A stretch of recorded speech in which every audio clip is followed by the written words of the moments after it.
Alright, welcome back, good people. This video I'm titling Creating Your Audience, because you do create your audience. And one of the ways you create your audience is you make contact with them. You let them know you exist. You write blogs, you create videos, you create audios, you create podcasts, you post. You do things on a variety of levels or on a variety of platforms that allow people that don't know you to get to know you. Because when people don't know you, they really don't trust you. Because, you know, the way the world is today, people will get over on you. They will get over on you if you are gullible. And what they do, they have a language. There's a language that's involved in so many things that's kind of like subliminal. It's not like nobody knows it. It's like if you don't know it, you don't know it, right? But if you know it, I know you know it. It's kind of like if I'm a car salesman, for example, and I want to sell you a car. You're coming in to buy a car.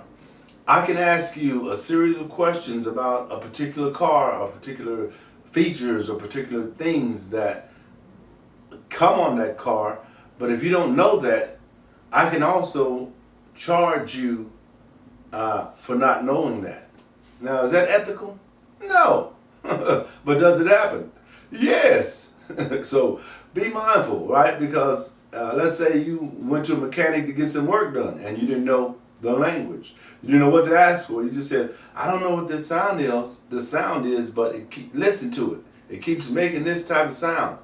And if I'm a mechanic and I know that you don't know the language, and I listen to the sound and I say, well, that's minor. That's only a fuse. You replace the fuse and you're on your way. But if I'm unethical, I will say, oh, are you with anybody? Right?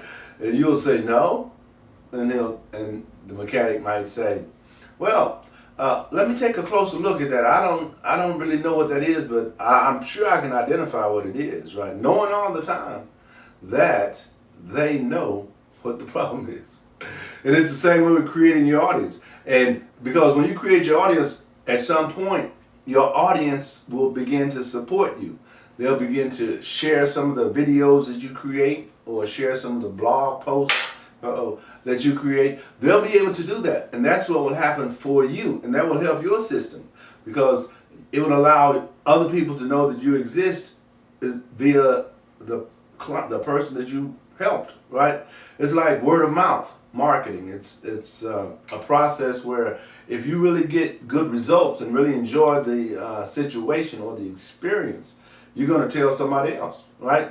And when you tell somebody else, that somebody that you tell may really have been waiting on that information, right? So they're going to look at you as like, wow, I really am glad that you brought that to me, because now I can continue doing what I needed to do, right? But you need to be doing something, because if you're not doing anything, none of that will make sense to you, right? So we're not put on this planet just to, spin our wheels. We're just, we're supposed to be growing, doing something, involved with something, right? Not just work.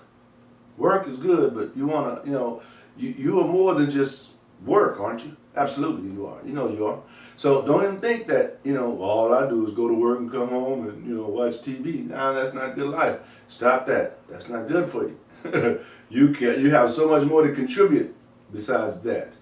I don't want to go down that road right now, but just be mindful that you have more to contribute than that. But getting back to creating your audience, one of the beautiful things about creating your audience is that once you have, let's say, you're going from zero, you're starting at zero, right? We're saying you don't have an audience. Once you begin, let's say you get 50 people that follow you, or 50 people that, are on your email list. And then let's say you get 200 people. See, that's more people listening to you and are interested in what you're sharing. So at that point, you'll feel more like, okay, I need to be more literate. I need to be more focused on what I'm sharing with these people, right? Because over time, you're going to be considered the expert in that arena, right? Whatever that niche is that you choose to talk about on a regular basis, you're going to be considered an expert on some level to somebody.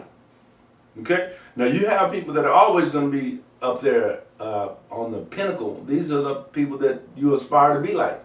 Or, not necessarily that you're going to get there, but that's not even relevant. What's relevant is the journey, how you are doing day to day. Because, a lot of times, some of the people who are the most successful have the hardest beginning, right? The journey that they took, sometimes when you have, let's say, let me give you this example.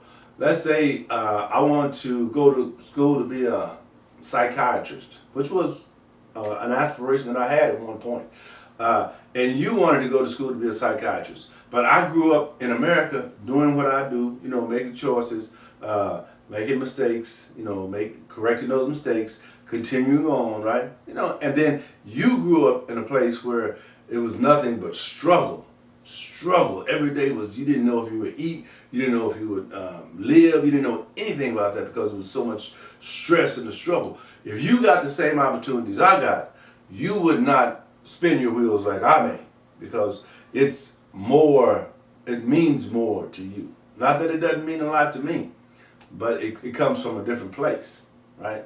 And that's why a lot of people who are successful, they come from a different place versus people who kind of, been pampered all their life and just been given things, right? So getting back to creating your audience. After you get your audience, let's say at a nice, comfortable, I'm going to use this number, 5,000 email followers, right? Subscribers. Now, once that happens for you, then you can market other people's products. But before that, you all market other people's products. But you can market other people's products based on whatever you want to. Let's say like me, my field of expertise is business, consulting, right, per se. So if I wanted to become an affiliate for, let's say, the diabetes company or someone who markets diabetes, I could do that. Because even though I have no affiliation with that, I have 5,000 people on my list. And rest assured, some of those people have diabetes. Boom. So if they could see it coming from me, who they know, like, and trust already, then they're more likely to entertain the idea of opening the email and seeing what's inside, right? And that's what you want, because you want to be of value to your list. You want to create a relationship with that list. You want that relationship to speak highly of you. And you can do that. They can also, unsubscribe too, if you're not doing what you should be doing, which is putting in the work. First you gotta identify what you want to do. Be very clear on that. Be very, very clear on that. And once you're clear on that, just gain as much information as you can about it. And as you're gaining the information, share it with people. Whether it's on a podcast, whether it's on a blog post, whether it's on a video like this one, just share it with people. And come from an authentic place. When I say that, don't pretend, don't sugarcoat nothing. Just, if you don't know, you don't know. You're learning. And as you continue to watch videos and continue to be a part of this, your audience will identify with that. They could even say, you know what, I remember when I first saw that video of you, my God, you were terrible.